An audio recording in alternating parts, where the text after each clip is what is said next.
Julie Lineberger, founder and president of WheelPad L3C. We're here to talk about the need to ramp up the housing stock in the United States. Diversity and inclusion are the foundation to making a good democracy, to have as many opinions available to make good community and cultural decisions.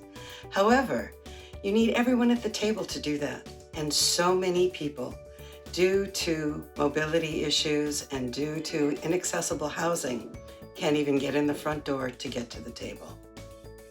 Many people don't realize that 7%, only 7% of all families needing accessible housing have it. The rest of the people, they put a hospital bed in the middle of a living room, which doesn't give much room for dignity, privacy, and other family life. What are all the other people doing? They have family members, loved ones in a facility, maybe a Veterans Affairs facility or another rehab, solely because their house is not accessible. And that's what we're going to talk about. In the next 20 years, our population of 65 and above is going from 48 million to 79 million. And accessible housing is the key for these people to have the quality of life and the capacity to live independently. Nearly 70% of older adults will need some form of long-term care later in life. The majority of people want that care in their home. Not all older adults reside in their own households. Nearly 8% of the population 65 to 79 live in homes of relatives, primarily their children. And this share rises to 14% if you're talking about people 80 years old and over. In the next 25 years, this population will double from 12 million to 24 million people. The rates of living in relatives' homes vary among various different populations, but the growing desire is for multifamily generations. And as the population becomes more diverse, more multi-general households are going to be necessary. By 2035, 17 million adult households will have at least one person with a mobility disability for whom stairs, narrow corridors, narrow doorways, and traditional bathroom layouts will be a problem. Over 5 million of these will be renter households, and renters are more likely than owners to have mobility disabilities. Financing that assists or incentivizes landlords to support universal design features in remodels and in new construction will be critical to expanding the success of accessible housing in and ensuring older residents are safely housed in the United States. While 12.2 million households are projected to have self-care disabilities by 2035 and could end up needing home modifications, nearly 10% of all homeowners of that age group have less than $50,000 in assets, which means we as a nation need to work on our U.S. accessible housing stock. Home modifications run the gamut of cost, from hundreds of dollars for grab bars and a few things to tens of thousands of dollars for renovations, making it so someone can live on a single floor. As a nation, we need to increase accessible housing, assist older owners with housing cost burdens, increase subsidies to older renters, and strengthen the ties between healthcare and housing. More intensive and frequent care may be needed for that extra 12.2 million households over age 65. And if they're projected to have disabilities relating to self-care by 2035, we need to do something now when we can afford it, not when it's an emergency situation. And in doing this, we need to increase public awareness and education campaigns. It's critical in educating older adults to consider their possible and potential housing options when they're in their 60s, not waiting until they're in their 80s. Engage with public officials for the need for all of this, which is what we are exploring today. We're exploring how we can expand housing options for people. There's going to be sufficient demand for new housing, Locating that new accessible housing in town centers will even be more advantageous for people with mobility challenges. While most people prefer to age in place, doing so still requires forethought about those costs. The suitability of the home, its accessibility services, aging in place also involves adjustments to the home and to services received, such as health, financial, and household and family circumstances evolve. While these choices will be crucial, collective efforts are very, very necessary.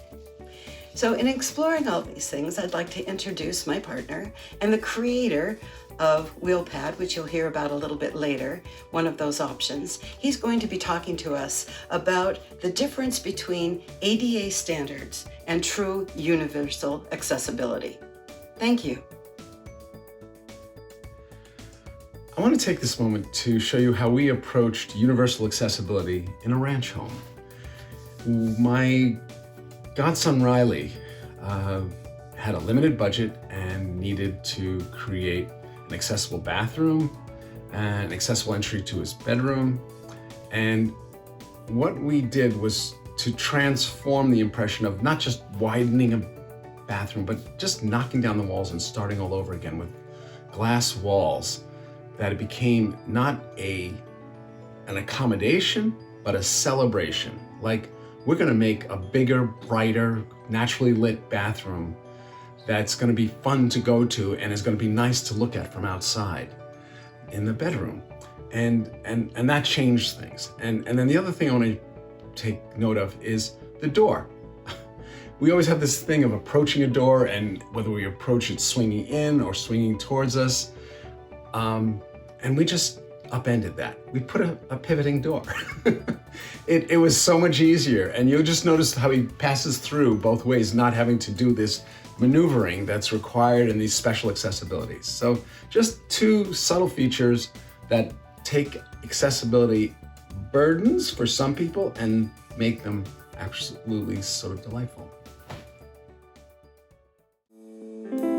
Riley was the neighbors down the road when we first moved to Vermont. So he was one of two brothers, Travis and Riley.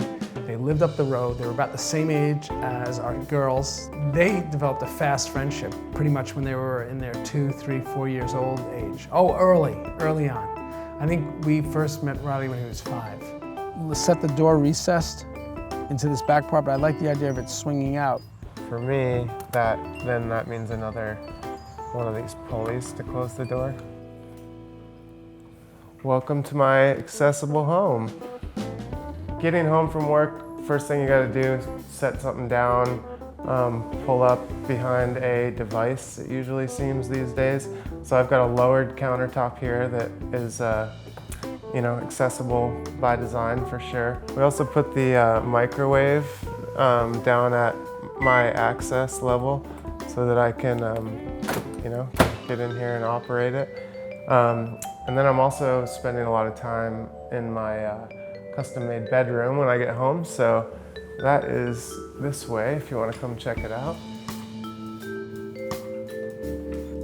Yeah, so this is my bedroom entrance, and we had to change this around a little bit.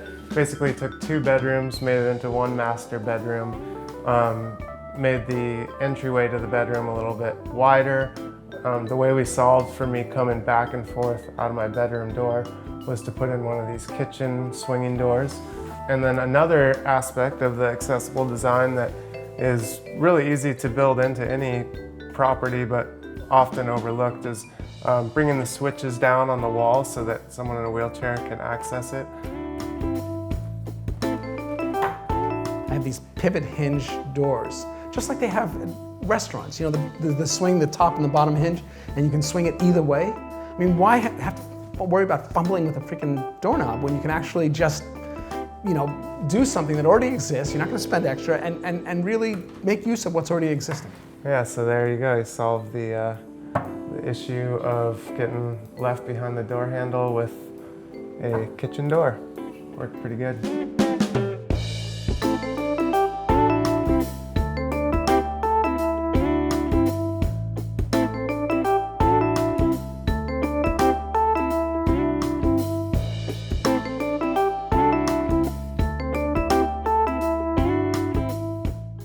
Yeah, so a couple accessible features that aren't necessarily built into the house, but my world kind of revolves around. So the lift I have a sling that kind of goes around me under my legs, and then it gets picked up there by the fork and just lifts me up out of my chair and then wheels me over, drops me down in bed.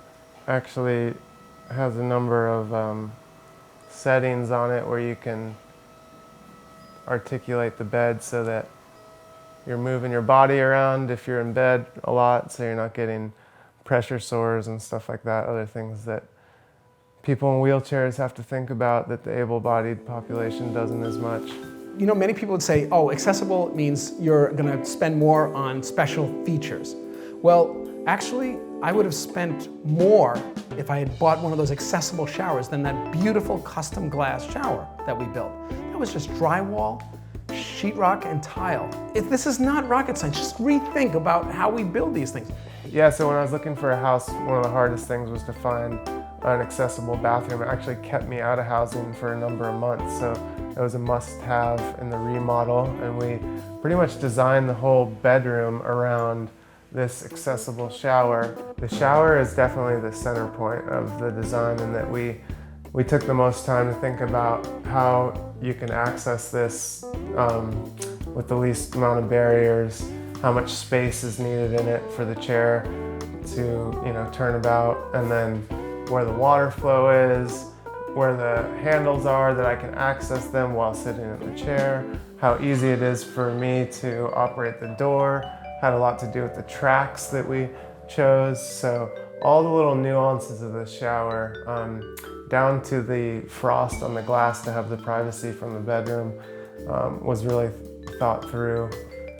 So another big game changer for me was just simply having a sink where I could roll up underneath and brush my own teeth. First time I pulled up to the sink and brushed my own teeth was the first time I brushed my own teeth in 3 years. So it was pretty amazing to be able to reach your toothbrush, turn on your water, and then I realized I can't reach the sink stopper in the back to utilize that function of the sink. So we had to find a new stopper that I can press down, fill up the sink, and then to empty the sink, I press it down as well. So there's things like that with accessible design that you just kind of have to wrap your head around as you get to them and make sure that the functionality is really going to work for the specific individual. He turned to me. Riley said, well, my daily existence is better for what you've done. I mean, from every level, I feel that your design has made my daily life better. And it doesn't get better than that. He literally got in my wheelchair and wanted to push around and see how it was to come around the corner into the shower. Rules, empirical data rules always. Totally. So when you experience it, you get it. And so I wouldn't figure that door swing, as you said, then I got to go make an approach to close it. That's Whereas if it's in the middle of the room and I'm taking a right, then I just reach my arm behind me and swing it closed, My dialogue with Joseph was just flawless in that he really listened and understood exactly what I was looking for in an accessible home and helped me knock it out of the park. That hits me hard. I feel like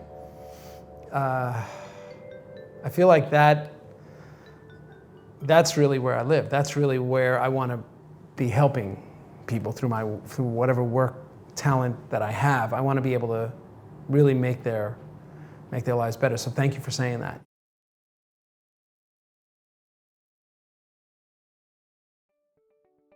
The options for creating more accessible housing are renovations, new homes, or some sort of addition, that sort of thing, and an invention that I've created along with my husband of WheelPad. And the difference is, as you can tell in these slides, that When you're in a nursing home, which many people do because their home isn't accessible, you're in a private room or semi-private room or assisted living, it's over, anywhere between $50,000 for a semi-assisted living facility to $110,000 every single year. With that, the value is lost in one's house. Nothing to buy back, you don't gain equity in your own home, and there's a greater potential for disease exposure. You have to adjust to a new space in a new community. With the WheelPad or an addition, you can stay in your own community. And you can look at the difference in costs, and the importance about that is you retain value in your own home. With the WheelPad, you don't need it anymore. You can buy it back. There's increased independence, but also you're still in your same community and you're with your own family.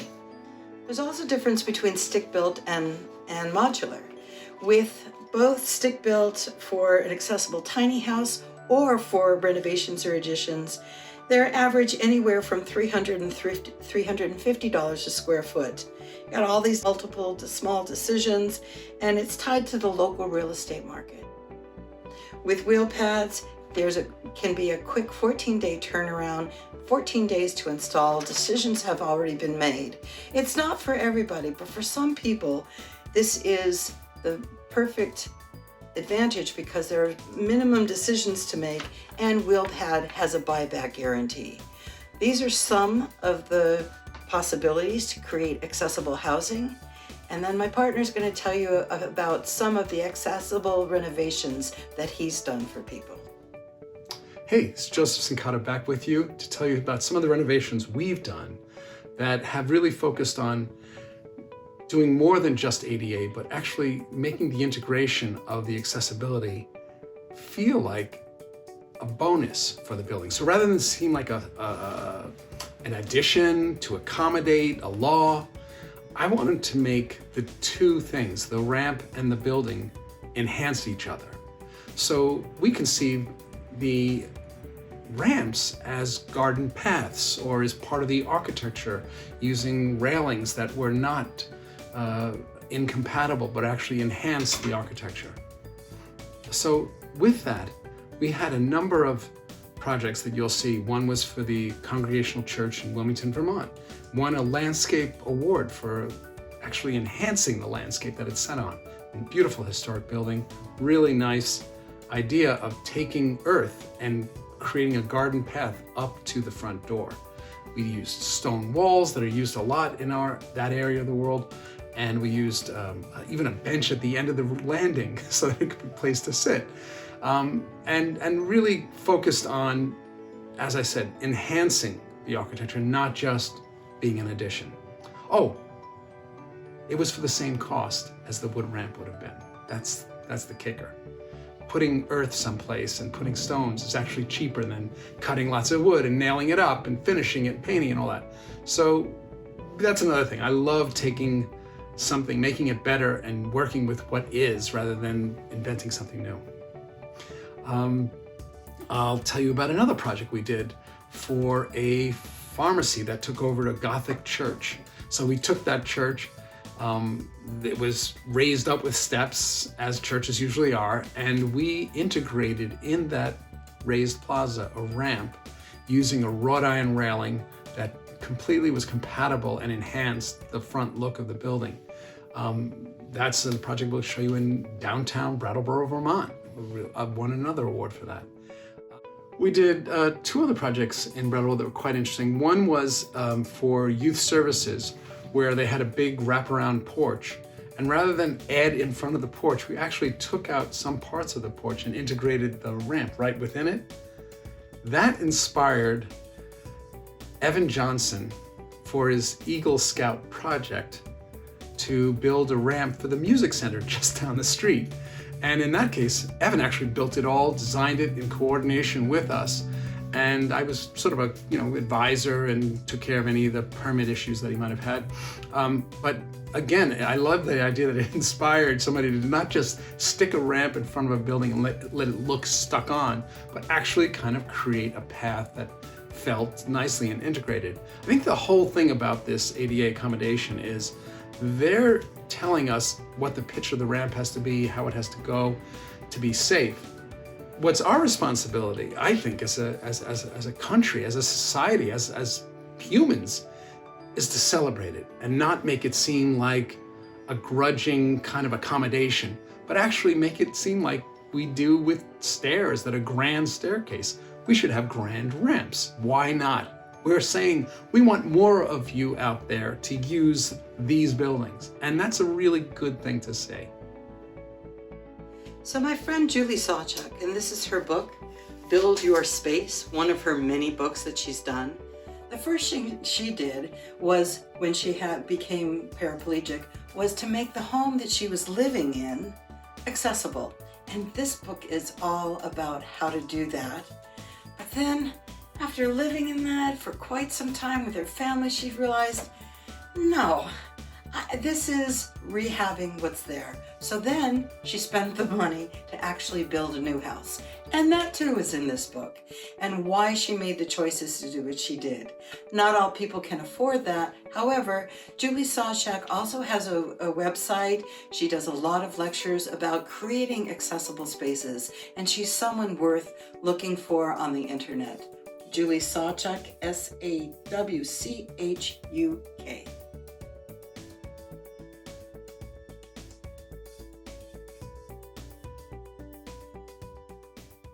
The main objective of the WheelPad is to provide a temporary addition to the home that's fully accessible so that patients with mobility issues can be at home sooner and not have to wait for modifications to the house that might be necessary. We've had a lot of interest, but people don't know how it works. One of the best things about the WheelPad is actually that you don't know how it's going to work, because it's not going to work the same for everybody. I just think it's so versatile that people can make it work for them in all different kinds of ways. The WheelPads have been designed with healthcare professionals, doctors, nurses, and we really listen to them for the best arrangement of windows, light, air, high ceilings, lots of space. We wheeled this in here in one day, and we made the connection, which includes a porch, in about 7 working days. The first feature is just a ramp. It's the new front door of the house. So here we are at the front door of the WheelPad. Took some visual cues. Notice these 3 mullions are replicated with these 3. Basically, this is the new front entrance, and welcome to the WheelPad. We have a connector right here from the house to the new WheelPad. And the connector is finished with these wonderful birch veneer walls. Essentially, you're looking at a fully weatherized connector. What hits home is when it's delivered to the site and when you see people using it, seeing them living their daily lives how they would in their normal circumstances, and seeing them heal. One of the most useful features of the WheelPad is the idea of an integral hoist track, so that folks can come from the bed to the bathroom and not have to go through that whole complicated process of a transfer. Certainly it's been wonderful being back home. The access to my family, my pets, my friends, my gardens. Being back here, it's definitely healing. I know. It's a way to bring you home now. The original model we did is an AdPad. It's a 200 square foot accessible bedroom and bathroom that can attach to almost any home through a back door, through a window, through whatever. Again, giving independence and privacy. Through the connector, you roll in for dinner, help someone with their homework, or included in family life. Through the other door, you build a ramp, so that if someone needs a caregiver goes straight in to the accessible AdPad and does what they need to do without disrupting the entire family. Our second model was built for a Vietnam veteran who said, you know, I'm losing my legs. He had ALS, but I still want to sleep next to my wife. The AdPad can fit a double bed or a single hospital bed. He said, can you build me something that'll fit my queen size? And we did. And that's the XL Pad. It's a little bit wider, a little bit longer, and a kitchen can be installed in the XLPad. Then we had a private school that said, hey, we need new housing for our faculty. In this world, we'd like it to be accessible, but the key is we need it done over the summer vacation. So what did we do? We created the multi-pad, which really means it's a series of ad pads, 2 or more ad pads under a single roof. And within their time frame, we were able to build faculty housing for 3 people within a 3-month period. Very much almost unheard of. We, in the future, plan to do a few other models. We are planning to do just a bath pad for people who only want an accessible bathroom, and a micro pad, something that would be very, very tiny. And we're working on that right now. And our newest model is called the WheelPad, kind of like Mi Casa, Su Casa. It's the first accessible tiny house that's been developed in the nation. Most tiny houses have a loft for sleeping, but the WheelPad has a system that everything's on one floor, everything's accessible, and we are rolling that out this fall. So in conclusion, I just want to say, to follow up on the Harvard study, that now, in the next 20 years, is the time to invest in accessible housing that go beyond ADA standards and really are about inclusion for our nation's housing stock. The need for accessibility is right there. And if we make all housing accessible, it's good not only for people who need it, but for everybody else. And with that, I'm going to leave you with this darling little cartoon that we have permission to share with you. Thank you very much for listening, and good luck, and let's all work together to make our U.S. housing stock as accessible as possible. Thank you.